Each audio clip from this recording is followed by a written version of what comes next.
নমস্কার, আমি সুদেষ্ণা চক্রবর্তী, পেশায় চিত্রশিল্পী। আপনাদের সঙ্গে সান্ধ্য আড্ডাতে একটি গল্প আজ শেয়ার করে নিতে এসেছি। গল্পটি আমার অত্যন্ত প্রিয় এবং লেখকও অত্যন্ত প্রিয়। তিনি শরৎচন্দ্র চট্টোপাধ্যায়। গল্পের নাম মহেশ। আপনারা মহেশ যারা আগে পড়েছেন বা গল্পটি শুনেছেন জানেন কতটা বেদনাদায়ক, কিন্তু বারবার মনে একটা দাগ কেটে যায়। কাল বিলম্ব না করে আমরা আগে গল্পটা শুনে নিই। মহেশ শরৎচন্দ্র চট্টোপাধ্যায়। গ্রামের নাম কাশীপুর। গ্রাম ছোট, জমিদার আরও ছোট, তবু দাপটে তাঁর প্রজারা টু শব্দটি করিতে পারে না, এমনই প্রতাপ। ছোট ছেলের জন্মতিথি পূজা সারিয়া তর্করত্ন দ্বীপ্রহর বেলায় বাটি ফিরিতেছিলেন। বৈশাখ শেষ হইয়া আসে, কিন্তু মেঘের ছায়াটুকু কোথাও নাই। অনাবৃষ্টির আকাশ হইতে যেন আগুন ঝরিয়া পড়িতেছে। সম্মুখের দিগন্তজোড়া মাঠখানা জ্বলিয়া পুড়িয়া ফুটিফাটা হইয়া আছে, আর সেই লক্ষ্য ফাটল দিয়া ধরিত্রীর বুকের রক্ত নিরন্তর ধোঁয়া হইয়া উড়িয়া যাইতেছে।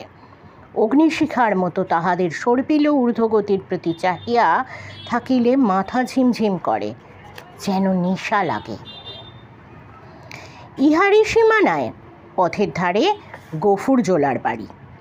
তাহার মাটির প্রাচীর পড়িয়া গিয়া প্রাঙ্গণ আসিয়া পথে মিশিয়াছে, এবং অন্তঃপুরের লজ্জা সম্ভ্রম পথিকের করুণায় আত্মসমর্পণ করিয়া নিশ্চিন্ত হইয়াছে। পথের ধারে একটা পিটালি গাছের ছায়ায় দাঁড়াইয়া তর্করত্ন উচ্চকণ্ঠে ডাক দিলেন, ওরে ও গোফরা, বলি ঘরে আছিস? তাহার বছর দশেকের মেয়ে দুয়ারে দাঁড়াইয়া সাড়া দিল, কেন বাবাকে? বাবার যে জ্বর। জ্বর? ডেকে দে হারামজাদাকে। পাষণ্ড ম্লেচ্ছ, হাঁক ডাকে গফুর মিয়া ঘর হইতে বাহির হইয়া জ্বরে কাঁপিতে কাঁপিতে কাছে আসিয়া দাঁড়াইল। ভাঙা প্রাচীরের গা ঘেঁষিয়া একটা পুরাতন বাবলা গাছ, তাহার ডালে বাঁধা একটা ষাঁড়। তর্করত্ন দেখাইয়া কহিলেন, ওটা হচ্ছে কি শুনি? এ হিঁদুর গা, ব্রাহ্মণ জমিদার, সে খেয়াল আছে? তার মুখখানা রাগে ও রৌদ্রের ঝাঁঝে রক্তবর্ণ, সুতরাং সে মুখ দিয়া তপ্ত খড়বাক্যই বাহির হইবে।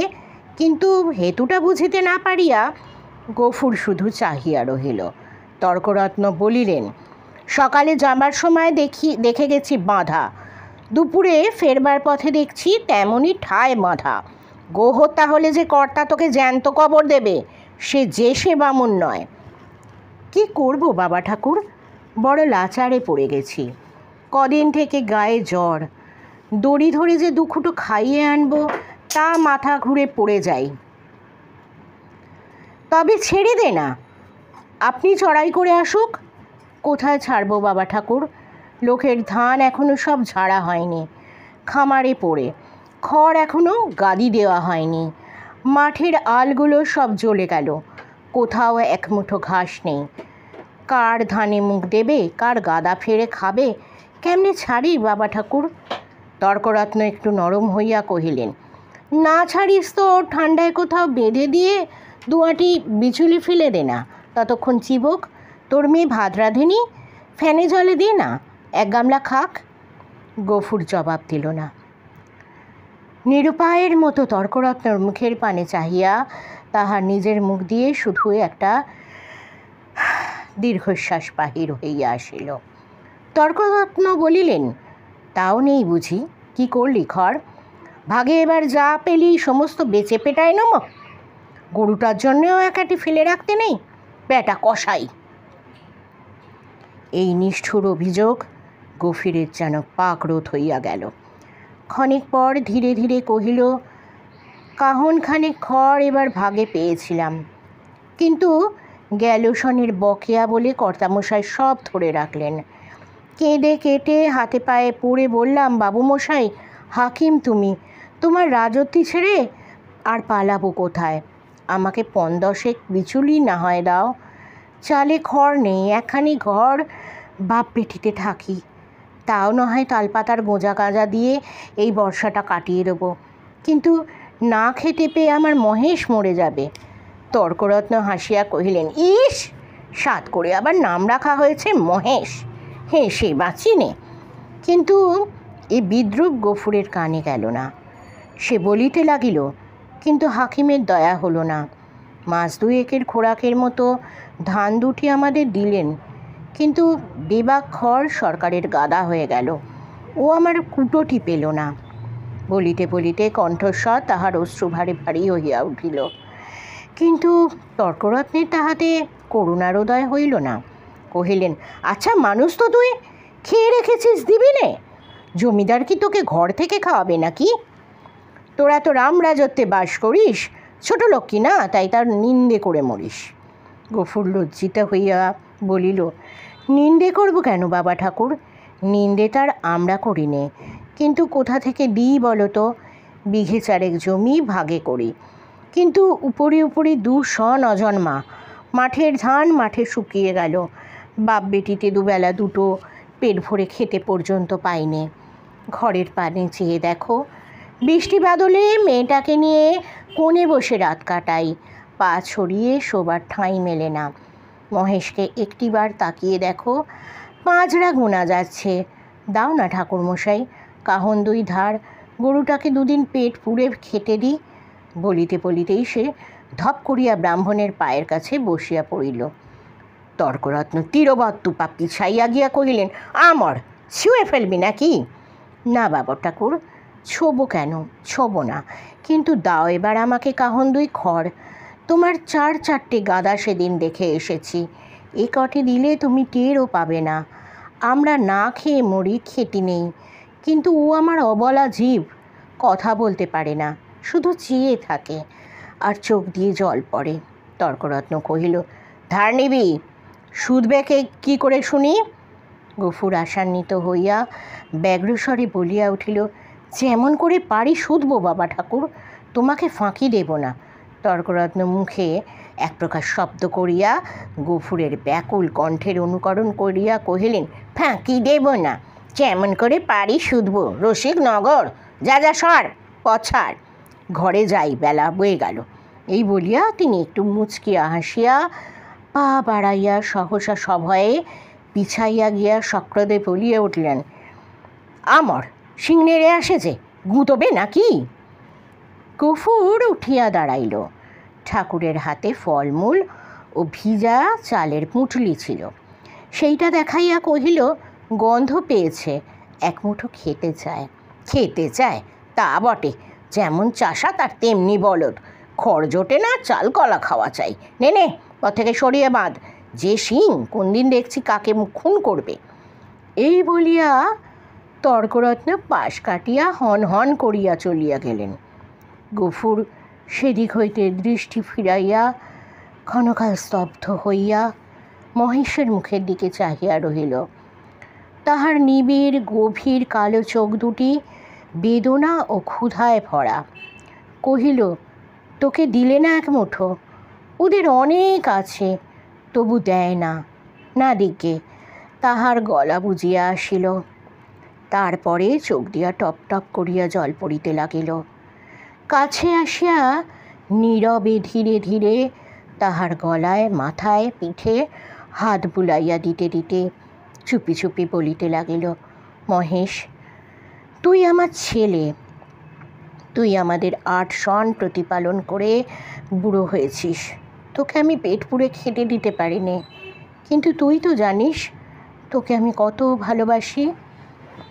মহেশ প্রত্যুত্তরে শুধু গলা বাড়াইয়া আরামে চোখ বুজিয়া রহিল।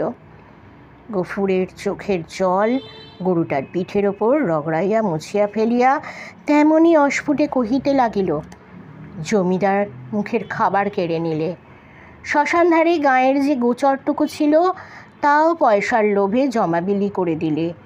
এই দুর্বৎসরে তোকে কেমন করে বাঁচিয়ে রাখি বল? ছেড়ে দিলে তুই পরের গাদা ফিরে খাবি, মানুষের কলা গাছের মুখ দিবি। তোকে নিয়ে আমি কি করি? গায়ে আর তোর জোর নেই, দেশের কেউ তোকে চায় না, লোকে বলে তোকে গোহাটায় বেচে ফেলতে। কথাটা মনে মনে উচ্চারণ করিয়াই আবার তাহার দু চোখ বাহিয়া টপ টপ করিয়া জল পড়িতে লাগিল। হাত দিয়া মুছিয়া ফেলিয়া গফুর একবার এদিকে ওদিকে চাহিল। তারপর ভাঙা ঘরের পিছন হইতে কতকটা পুরনো বিবর্ণ খড় আনিয়া মহেশের মুখের কাছে রাখিয়া দিয়া আস্তে আস্তে কহিল, নে শিগগির করে একটু খেয়ে নে বাবা, দেরি হলে আবার। বাবা! কেন মা? ভাত খাবে এসো। এই বলিয়া আমিনা ঘর হইতে দুয়ারে আসিয়া দাঁড়াইল। এক মুহূর্ত চাহিয়া থাকিয়া কহিল, মহেশকে আবার চাল ফেরে খড় দিয়েছ বাবা? ঠিক এই ভয়েই সে করিতেছিল। লজ্জিত হইয়া বলিল, পুরনো পচা খড় মা, আপনিই ঝরে যাচ্ছিল। আমি যে ভেতর থেকে শুনতে পেলাম বাবা তুমি টেনে বার করছো। না মা, ঠিক টেনে নয় বটে, কিন্তু দেয়ালটা যে পড়ে যাবে বাবা। গফুর চুপ করিয়া রহিল। একটিমাত্র ঘর ছাড়া যে আর সবই গেছে, এবং এমন ধারা করিলে আগামী বর্ষায় ইহাও টিকিবে না, এ কথা তাহার নিজের চেয়ে আর কে বেশি জানে। অথচ এই উপায়েই বা কটা দিন চলে। মেয়ে কহিল, হাত ধুয়ে ভাত খাবে এসো বাবা, আমি বেড়ে দিয়েছি। গফুর কহিল, ফ্যানটুকু দে তো মা, একেবারে খাইয়ে দিয়ে যাই। ফ্যান যে আজ নেই বাবা, হাঁড়িতেই মরে গেছে। নেই? গফুর নীরব হইয়া রহিল। দুঃখের দিনে এটুকুও যে নষ্ট করা যায় না, এই 10 বছরের মেয়েটাও তাহা বুঝিয়াছে। হাত ধুইয়া সে ঘরের মধ্যে গিয়া দাঁড়াইল। একটা পিতলের থালায় পিতার সাকান্ন সাজিয়া দিয়া কন্যা নিজের জন্য একখানি মাটির সানকিতে ভাত বাড়িয়া লইয়াছে। চাহিয়া চাহিয়া গফুর আস্তে আস্তে কহিল, আমিনা, আমার গায়ে যে আবার শীত করে মা, জ্বর গায়ে খাওয়া কি ভালো? আমিনা উদ্বিগ্ন মুখে কহিল, কিন্তু তখন যে বললে বড় খিদে পেয়েছে, তখন তখন হয়তো জ্বর ছিল না মা। তাহলে তুলে রেখে দিই, সাঁঝের বেলা খেয়েও। গফুর মাথা নাড়িয়া বলিল, কিন্তু ঠান্ডা ভাত খেলে যে অসুখ বাড়বে আমিনা। আমিনা কহিল, তবে? গফুর কত কি চিন্তা করিয়া যেন হঠাৎ এই সমস্যার মীমাংসা করিয়া ফেলিল। কহিল, এক কাজ কর না মা, মহেশকে না হয় ধরে দিয়ে আয়, তখন রাতের বেলা আমাকে এক মুঠো ফুটিয়ে দিতে পারবি না আমিনা? প্রত্যুত্তরে আমিনা মুখ তুলিয়া ক্ষণকাল চুপ করিয়া পিঠার মুখের দিকে প্রতি চাহিয়া রহিল। তারপর মাথা নিচু করিয়া ধীরে ধীরে ঘাড় নাড়িয়া কহিল, পারব বাবা। গফুরের মুখ রাঙা হইয়া উঠিল। পিতা ও কন্যার মাঝখানে এই যে একটুখানি ছলনার অভিনয় হইয়া গেল, তাহা এই দুটি প্রাণী ছাড়া আরও একজন বোধ করি অন্তরিক্ষে থাকিয়া লক্ষ্য করিলেন। 5-7 দিন পরে একদিন পীড়িত গফুর চিন্তিত মুখে দাওয়ায় বসিয়াছিল। তাহার মহেশ কাল হইতে এখনো পর্যন্ত ঘরে ফিরে নাই।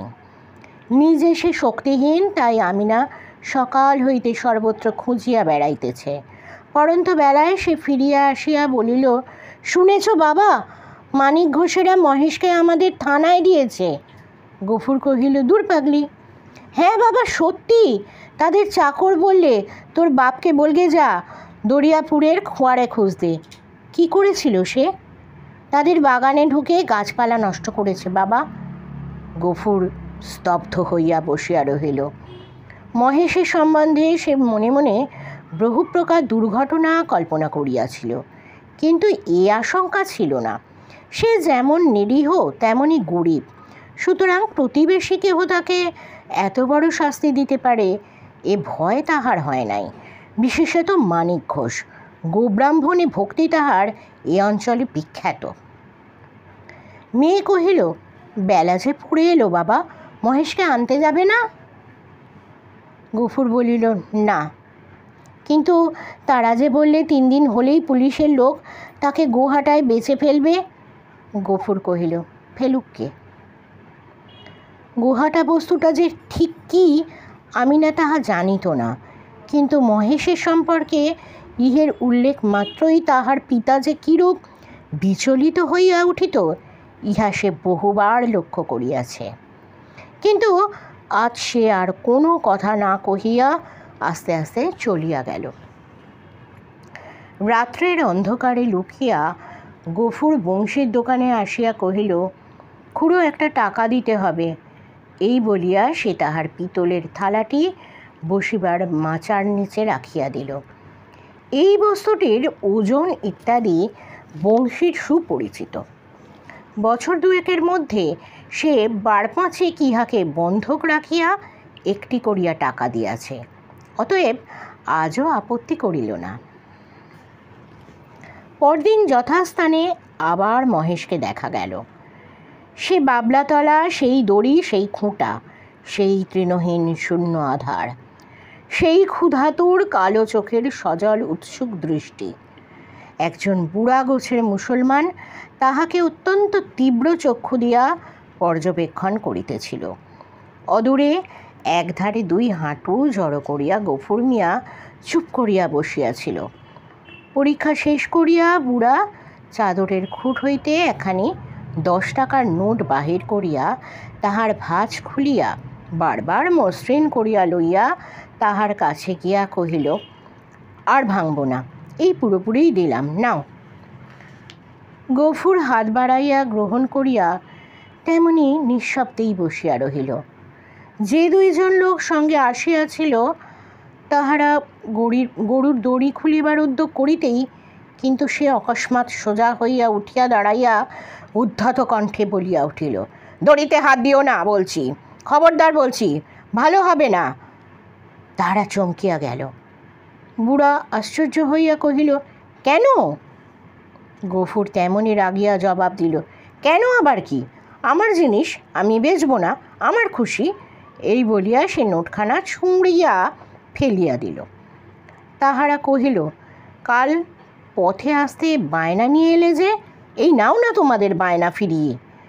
এই বলিয়া সে ট্যাক হইতে 2 টাকা বাহির করিয়া ঝনাট করিয়া ফেলিয়া দিল। একটা কলহ বাঁধিবার উপক্রম হয়ে দেখিয়া বুড়া হাসিয়া ধীরভাবে কহিল, চাপ দিয়ে আর 2 টাকা বেশি নেবে, এই তো? দাও হে, পানি খেতে ওর মেয়ের হাতে 2 টাকা দাও, কেমন, এই না? না, কিন্তু এর বেশি কেউ একটা আদলা দেবে না, তা জানো? গফুর সজোরে মাথা নাড়িয়া কহিল, না। বুড়া বিরক্ত হইল, কহিলা, না তো কি, চামড়াটাই যা দামে বিকবে, নইলে মাল আর আছে কি? তবা তবা। গফুরের মুখ দিয়া হঠাৎ একটা বিশ্রী কটু কথা বাহির হইয়া গেল এবং পরক্ষণেই সে ছুটিয়া গিয়া নিজের ঘরে ঢুকিয়া চিৎকার করিয়া শাসাইতে লাগিল যে তাহারা যদি অবিলম্বে গ্রাম ছাড়িয়া না যায় তো জমিদারের লোক ডাকিয়া জুতা পেটা করিয়া ছাড়িবে। হাঙ্গামা দেখিয়া লোকগুলো চলিয়া গেল, কিন্তু কিছুক্ষণেই জমিদারের সদর হইতে তাহার ডাক পড়িল। গফুর বুঝিল এ কথা কর্তার কানে গিয়াছে। সদরে ভদ্র অভদ্র অনেকগুলি ব্যক্তি বসিয়াছিল। শিবুবাবু চোখ রাঙা করিয়া কহিলেন, গফরা, তোকে যে আমি কি সাজা দেব ভেবে পাইনে। কোথায় বাসা করে আছিস জানিস? গফুর হাত জোর করিয়া কহিল, জানি, আমরা খেতে পাইনে, নইলে আজ আপনি যে জরিমানা করতেন আমি না করতাম না। সকলেই বিস্মিত হইল। এই লোকটাকে জেদি এবং বদমেজাজি বলিয়াই তাহারা জানিত। সে কাঁদো কাঁদো হইয়া কহিল, এমন কাজ আর কখনো করব না কর্তা। এই বলিয়া সে নিজের 2 হাত দিয়া নিজের 2 কান মুলিল এবং প্রাঙ্গণের এক দিক হইতে আর এক দিক পর্যন্ত নাক্ষত দিয়া উঠিয়া দাঁড়াইল। শিবুবাবু সদয় কণ্ঠে কহিলেন, আচ্ছা, যা যা হয়েছে, আর কখনো এসব মতিবুদ্ধি করিস নে। বিবরণ শুনিয়া সকলেই কণ্টকিত হইয়া উঠিলেন এবং এ মহাপাতক যে শুধু কর্তার পুণ্যপ্রভাবে ও শাসন ভয়েই নিবারিত হইয়াছে সে বিষয়ে কাহারও সংশয় মাত্র রহিল না। তর্করত্ন উপস্থিত ছিলেন। তিনি গো শব্দের শাস্ত্রীয় ব্যাখ্যা করিলেন এবং যে জন্য এই ধর্মজ্ঞানহীন ম্লেচ্ছ জাতিকে গ্রামে ত্রিসীমানায় বসবাস করিতে দেওয়া নিষিদ্ধ, তাহা প্রকাশ করিয়া সকলের জ্ঞান নেত্র বিকশিত করিয়া দিলেন। গফুর একটা কথার জবাব দিল না। যথার্থ প্রাপ্য মনে করিয়া অপমান ও সকল তিরস্কার সবিনয়ে মাথা পাতিয়া লইয়া প্রসন্ন চিত্তে ঘরে ফিরিয়া আসিল। প্রতিবেশীদের গৃহ হইতে ফ্যান চাহিয়া আনিয়া মহেশকে খাওয়াইল এবং তাহার গায়ে মাথায় শিঙে বারংবার হাত বুলাইয়া অস্ফুটে কত কথাই বলিতে লাগিল। জ্যৈষ্ঠ শেষ হইয়া আসিল। রুদ্রের যে মূর্তি একদিন শেষ বৈশাখে আত্মপ্রকাশ করিয়াছিল, সে যে কত ভীষণ, কত বড় কঠোর হইয়া উঠিতে পারে, তাহা আজিকার আকাশের প্রতি না চাহিলে উপলব্ধি করা যায় না। কোথাও যেন করুণার আভাস পর্যন্ত নাই। কখনো এ রূপের লেশমাত্র পরিবর্তন হইতে পারে, আবার কোনো দিন এই আকাশে মেঘ ভরে স্নিগ্ধ সজল হইয়া দেখা দিতে পারে। আজ এ কথা ভাবিতেও যেন ভয় হয়। মনে হয় সমস্ত প্রজ্বলিত নভস্থল ব্যাপিয়া যে অগ্নি অহরহ ঝরিতেছে, ইহার অন্ত নাই, সমাপ্তি নাই। সমস্ত নিঃশেষে দগ্ধ হইয়া না গেলে এ আর থামিবে না। এমনই দিনে দ্বীপ্রহর বেলায় গফুর ঘরে ফিরিয়া আসিল। পরের দ্বারে জন্মজুর খাটা তাহার অভ্যেস নয় এবং মাত্র 5 দিন 4-5 তাহার জ্বর থামিয়াছে, কিন্তু দেহ যেমন দুর্বল তেমনি শ্রান্ত। তবুও আজ সে কাজের সন্ধানে বাহির হইয়াছিল, কিন্তু এই প্রচণ্ড রৌদ্র কেবল তাহার মাথার উপর দিয়া গিয়াছে, আর কোনো ফল হয় নাই। ক্ষুধায়, পিপাসায় ও ক্লান্তিতে সে প্রায় অন্ধকার দেখিতেছিল। প্রাঙ্গণে দাঁড়াইয়া ডাক দিল, আমিনা, ভাত হয়েছে রে। মেয়ে ঘর হইতে আস্তে আস্তে বাহির হইয়া নিরুত্তরে খুঁটি ধরিয়া দাঁড়াইল। জবাব না পাইয়া গভীর চেঁচাইল, কহিল, হয়েছে ভাত? কি বললি, হয়নি? কেন শুনি? চাল নেই বাবা। চাল নেই? সকালে আমাকে বলিসনি কেন? তোমাকে রাত্রিরে যে বলেছিলাম। গফুর মুখ ভেঙাইয়া তাহার কণ্ঠস্বর অনুকরণ করিয়া কহিল, রাত্রিরে যে বলেছিলাম? রাত্রিরে বললে কারো মনে থাকে? নিজের কর্কশ কণ্ঠে ক্রোধ তাহার দ্বিগুণ বাড়িয়া গেল। মুখ অধিকতর বিকৃত করিয়া বলিয়া উঠিল, চাল থাকবে কি করে? রোগা বাপ খাক আর না খাক, বুড়ো মেয়ের 4-5 বার করে ভাত গিলবি। এবার থেকে চাল আমি কুলুপ বন্ধ করে বাইরে যাব। দে 1 ঘটি জল দে, তেষ্টায় বুক ফেটে গেল। বল, তাও নেই। আমিনা তেমনি অধমুখে দাঁড়াইয়া রহিল। কয়েক মুহূর্ত অপেক্ষা করিয়া গফুর যখন বুঝিল গৃহে তৃষ্ণার জল পর্যন্ত নাই, তখন সে আর আত্মসংবরণ করিতে পারিল না। দ্রুত পদে কাছে গিয়া ঠাস করিয়া সশব্দে তাহার গালে 1 চড় কষাইয়া দিয়া কহিল, মুখ পোড়া হারামজাদা মেয়ে, সারাদিন তুই করিস কি? এত লোকে মরে, তুই মরিস নে? মেয়ে কথাটি কহিল না। মাটির শূন্য কলসিটি তুলিয়া লইয়া সেই রৌদ্রের মাঝেই চোখ মুছিতে মুছিতে নিঃশব্দে বাহির হইয়া গেল। সে চোখের আড়াল হইতেই কিন্তু গফুরের বুকে শেল বেঁধিল। মা মরা এই মেয়েটিকে সে যে কি করিয়া মানুষ করিয়াছে সে কেবল সেই জানে। তাহার মনে পড়িল, এই তাহার স্নেহশীলা, কর্মপরায়ণা, শান্ত মেয়েটির কোনো দোষ নাই। ক্ষেতের সামান্য ধান কয়টি ফুরোনো পর্যন্ত তাহাদের পেট ভরিয়া দুবেলা অন্ন জোটে না। কোনো দিন 1 বেলা, কোনো দিন বা তাহাও নয়।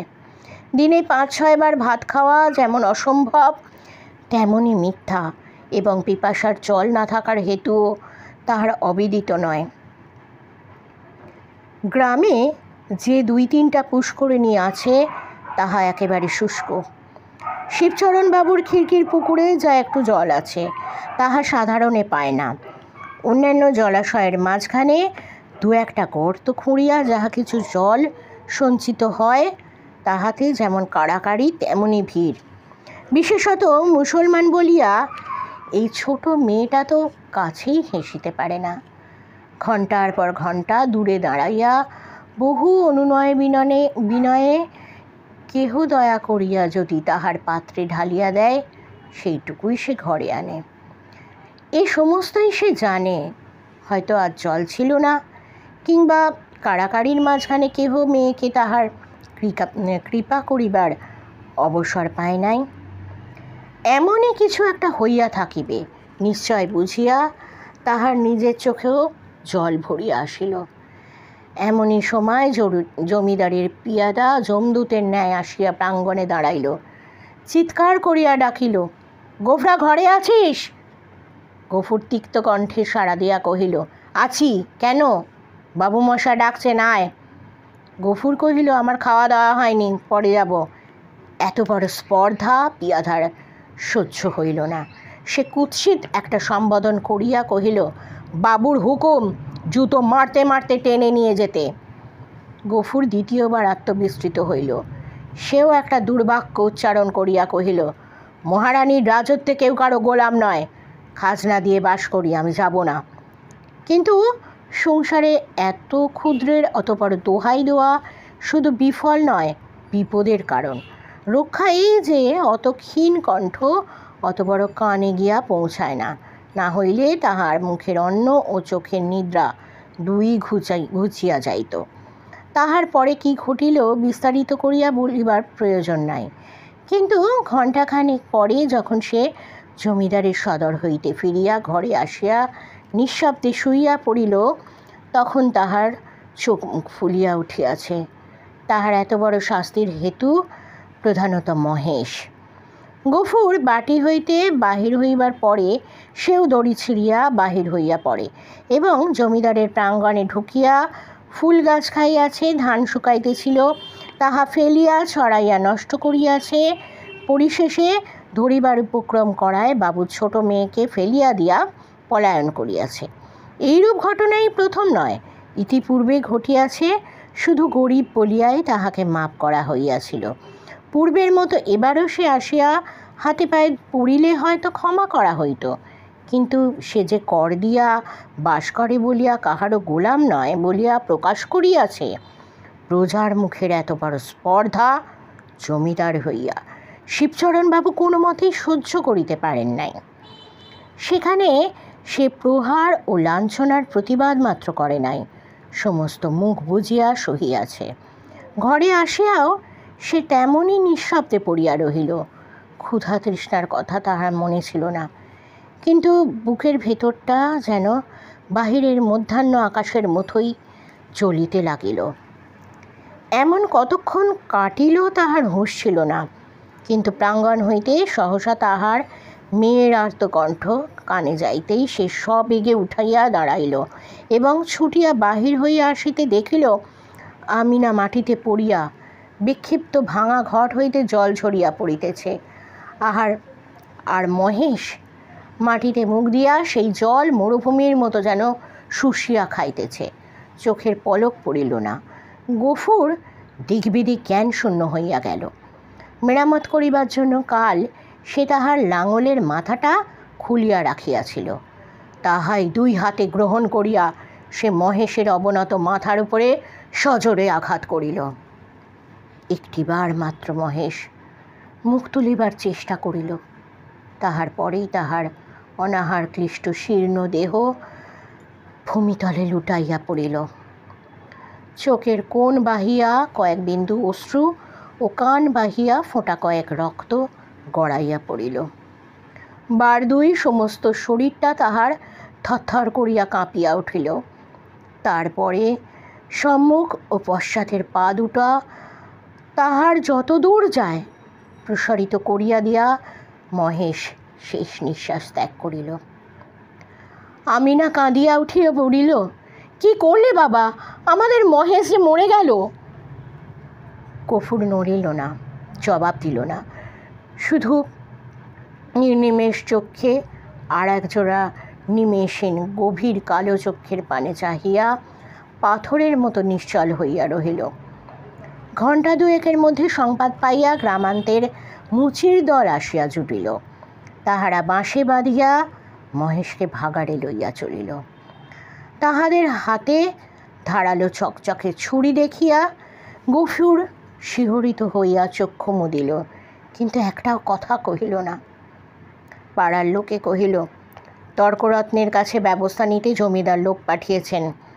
প্রাচীরের খরচ জোগাতে এবার তোকে না ভিটে বেচতে হয়। গফুর এ সকল কথার কোনো উত্তর দিল না। দু হাঁটুর উপর মুখ রাখিয়া ঠায় বসিয়া রহিল। অনেক রাত্রে গফুর মেয়েকে তুলিয়া কহিল, আমিনা, চল আমরা যাই। সে দাওয়ায় ঘুমাইয়া পড়িয়াছিল। চোখ মুছিয়া উঠিয়া বসিয়া কহিল, কোথায় বাবা? গফুর কহিল, ফুলবেড়ের চটকলে কাজ করতে। মেয়ে আশ্চর্য হইয়া চাহিয়া রহিল। ইতিপূর্বে অনেক দুঃখেও পিতা তাহার কলে কাজ করিতে রাজি হয় নাই। সেখানে ধর্ম থাকে না, মেয়েদের ইজ্জত আবরুও থাকে না, এ কথা সে বহুবার শুনিয়াছে। গফুর কহিল, দেরি করিস নে মা, চল, অনেক পথ হাঁটতে হবে। আমিনা জল খাইবার ঘটি ও পিতার ভাত খাইবার পিতলের থালাটি সঙ্গে লইতেছিল।